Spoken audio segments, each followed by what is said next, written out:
Bonjour et bienvenue à tous. Bernard Gomou tend la main aux forces vives et fixe les règles du jeu, vous ne devez pas parler de préalable. Avant de commencer, n'oubliez pas de vous abonner et d'activer la cloche de notification pour ne rater aucune de nos prochaines vidéos. C'est parti.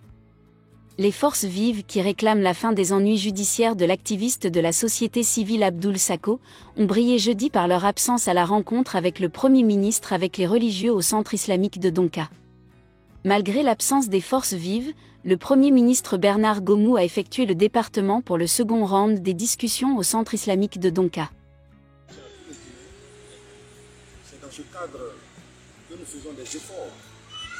Et pour rester en droite ligne et dans la vision du président de la transition, du président du CNRD, chef de l'État, chef suprême des armées, le colonel Mamadou Boukoum, qui m'a confié une mission ultime. Ma première mission d'ailleurs, c'est d'apporter la paix et la cohésion et de mettre... Je réitère encore la main tendue du gouvernement. J'ai dit à nos religieux qu'à tout moment, quand ils ont besoin de moi, je viendrai autour de cette table d'échange et de négociation. La Guinée appartient à tous les Guinéens. C'est pourquoi, nous faisons des efforts pour rester en droite ligne de la vision du président de la transition, a fait savoir le chef du gouvernement. Il a tenu à rassurer les religieux que je ne serai jamais fatigué.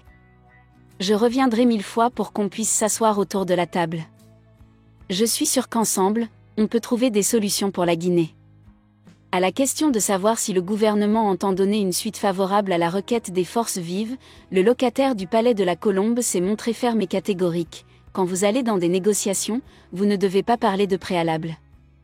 Nous aussi, nous avons défini la position du gouvernement. C'est autour de la table que nous pouvons discuter. Quand vous voulez aller en négociation et vous fixez des préalables, cela dénote une mauvaise foi. Les portes du gouvernement sont ouvertes, asseyons-nous et échangeons sur des questions essentielles pour la Guinée.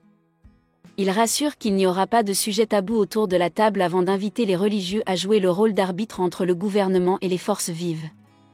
Tout ce que les religieux diront, doit être accepté par les deux parties, conditionne-t-il. Bernard Gomou affirme que les autorités de la transition ambitionnent de poser les bases du développement économique de la Guinée et favoriser le retour à l'ordre constitutionnel.